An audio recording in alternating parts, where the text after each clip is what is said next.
로마서 9장에서 11장. 성경에서 가장 난해하고 또 가장 깊이 있는 부분 중 하나로 꼽히죠. 왜 그럴까요? 복음의 위대한 사도, 그 바울이 말이죠. 자기 민족, 이스라엘 문제를 딱 마주했을 때 왜 그렇게 깊은 고뇌에 빠졌을까요? 언뜻 보면 하나님의 약속에 실패한 것처럼 보이거든요. 자, 지금부터 저와 함께 바울의 마음을 따라가 보면서 이 거대한 신의 비밀 속으로 한번 들어가 보시죠. 이야기는 정말 충격적인 고백으로 시작돼요. 바울이 자기 마음에 끊이지 않는 고통이 있다고 말하는 거예요. 아니, 얼마나 고통스러웠으면 자기 동족 이스라엘을 위해서라면 차라리 내가 저주를 받아서 그리스도에게서 끊어지고 싶다, 이렇게까지 말을 할까요? 모든 걸 다 가진 것 같은 이 위대한 사도의 이 강렬한 슬픔, 바로 여기서 이 모든 미스터리가 시작됩니다. 자, 여기서 우리 모두가 똑같은 질문을 던지게 되죠. 아니, 늘 그리스도 안에서 승리를 외치던 그 바울 사도가 왜 하필 자기 민족 문제 앞에서 이렇게까지 무너지는 모습을 보일까요? 도대체 왜일까요? 바로 이 질문에 대한 답을 찾아가는 여정, 이게 바로 로마서 9장에서 11장을 읽는 핵심이라고 할 수 있습니다. 자, 그 첫 번째 열쇠는 바로 하나님의 신실하신 계획을 이해하는 데 있어요. 바울이 왜 그렇게 고통스러워했냐면요. 이게 그냥 민족적인 슬픔, 우리 민족 어떡해, 이런 차원이 아니었던 거예요. 생각해보세요. 만약에 하나님이 선택한 이스라엘이 메시아를 거부했다면 이건 애초에 그들을 선택했던 하나님의 약속 자체가 실패한 거 아닌가? 이런 질문으로 이어지잖아요. 이건 정말 하나님의 신뢰에 대한 문제였던 거죠. 바로 이 지점에서 이런 질문이 딱 떠오르는 거죠. 아니, 하나님이 이스라엘을 선택하셨다면서요. 근데 그들이 예수를 거부했잖아요. 그럼 하나님의 약속 실패한 거 아니에요? 이게 정말 딜레마죠. 하지만 바울은 아주 단호하게 외칩니다. 결코 그럴 수 없다. 그러면서 그 이유를 하나하나 설명하기 시작하는 겁니다. 바울이 내놓는 첫 번째 대답은 뭐냐면요. 바로 남은 자, 영어로는 렘넌트라는 개념이에요. 이게 뭐냐면 비유를 들자면 이런 거죠. 거대한 숲이 산불로 다 타버렸는데 그 와중에도 살아남은 몇 그루의 나무가 있잖아요. 결국 그 나무들을 통해서 숲 전체가 다시 살아나죠. 바로 그거예요.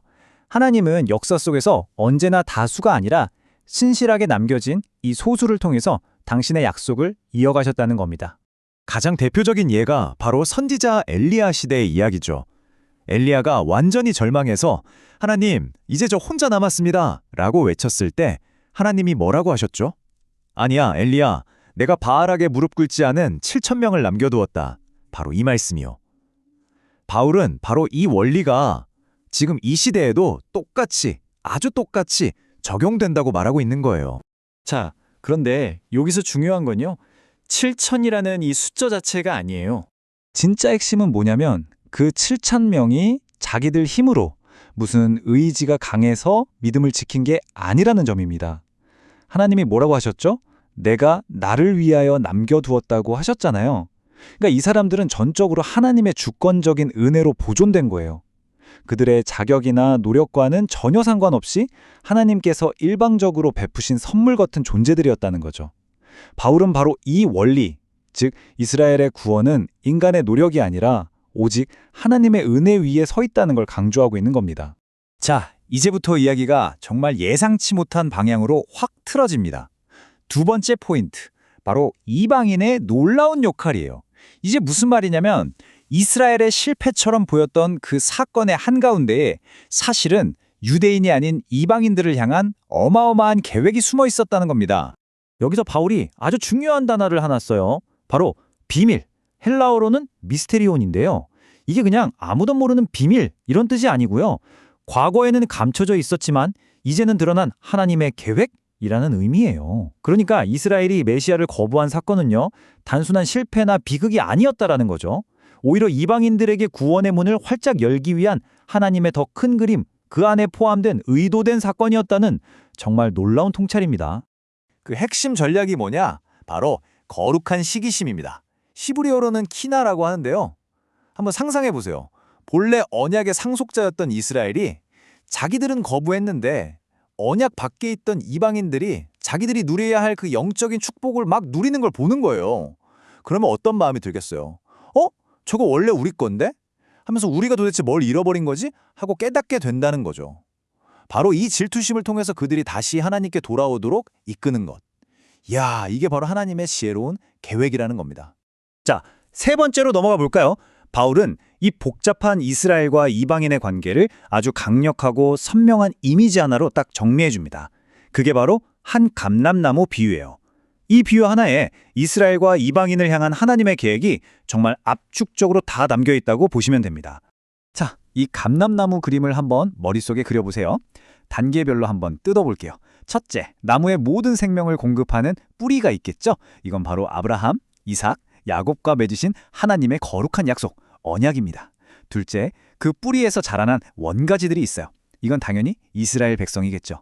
셋째, 안타깝게도 믿지 않아서 꺾여나간 가지들이 있습니다. 그리고 마지막, 넷째, 바로 이 꺾여나간 저리에 본래는 야생의 돌감나무 가지였던 이방인들이 믿음을 통해서 접붙임을 받게 된 겁니다. 이 비유가 우리에게 주는 교훈은 정말 명확합니다. 첫째, 여러분, 가지가 뿌리를 지탱하는 게 아니에요. 뿌리가 가지를 지탱하는 거죠.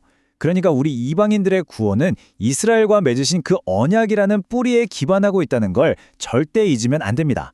둘째, 우리는 원래 돌감람나무 가지였잖아요. 그러니까 이 사실은 우리를 교만하게 만드는 게 아니라 정말 감사하다는 깊은 겸손으로 이끌어야 합니다.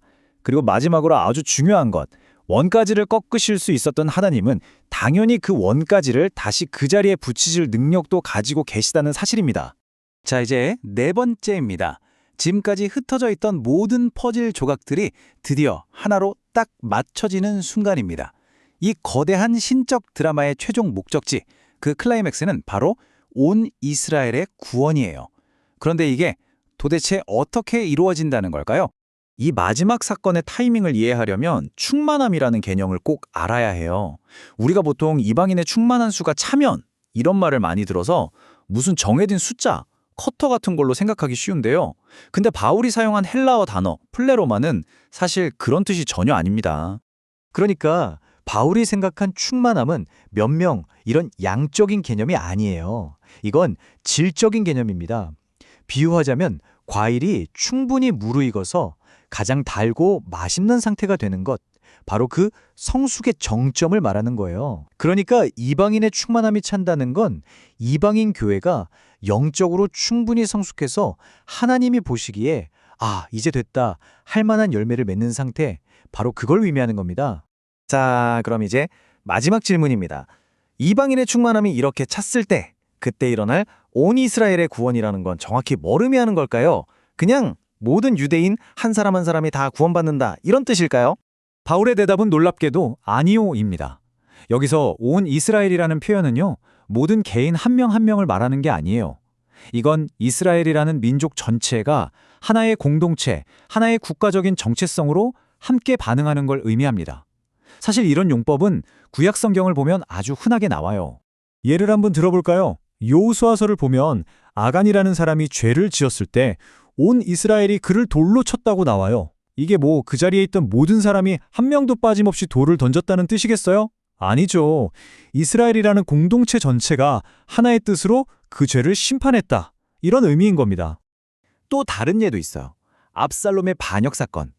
그의 죄가 온 이스라엘 앞에서 일어났다고 하거든요. 이것도 마찬가지예요. 그냥 몇몇 사람이 본 개인적인 일탈이 아니라 국가 전체가 목격한 공적인 사건이었다는 걸 보여주는 거죠. 그러니까 온 이스라엘은 한마디로 공동체 전체, 그 총체성을 의미하는 표현이 셈입니다. 그렇다면 이스라엘의 국가적인 회심, 그 전환점은 어떤 모습으로 나타날까요? 바울은 예수님의 말씀을 인용해서 그 결정적인 순간을 우리에게 보여줍니다. 바로 이스라엘이라는 민족 전체가 한 목소리가 되어서 이렇게 외치는 순간이에요. 바로카바 베셈 아도나이. 무슨 뜻이냐면 찬송하리로다 주의 이름으로 오시는 이여. 바로 이 국가적인 환영의 외침, 이것이 역사의 거대한 전환점이 될 거라는 겁니다. 자, 이 모든 거대한 계획을 다 설명하고 나서요, 바울은 결국 논리로 끝맺지 않아요. 그는 찬양으로, 경탄으로 결론을 맺습니다. 생각해 보세요. 이스라엘의 실패마저도 이방인을 구원하는 도구로 사용하시고 또 그 이방인의 구원을 통해서 다시 이스라엘을 부르시는 이 놀라운 하나님의 지혜, 그 깊고 오묘한 계획 앞에 바울은 그저 경외와 찬탄을 터뜨릴 수밖에 없었던 거죠. 결국 이 거대한 하나님의 드라마는 그냥 과거의 이스라엘 이야기가 아닙니다. 이스라엘의 실패와 회복, 그리고 그 드라마 속에서 나와 우리는 지금 어디에 서 있는지 그 자리를 이해하는 것은요, 지금 우리가 살아가는 이 시대와 역사를 바라보는 우리의 관점 자체를 완전히 바꿔놓을 수 있습니다. 여러분의 삶 속에서 또 이 세상 속에서 실패처럼 보이는 바로 그 사건들 안에서 일하고 계시는 하나님의 더 큰 계획을 우리는 과연 어떻게 발견할 수 있을까요?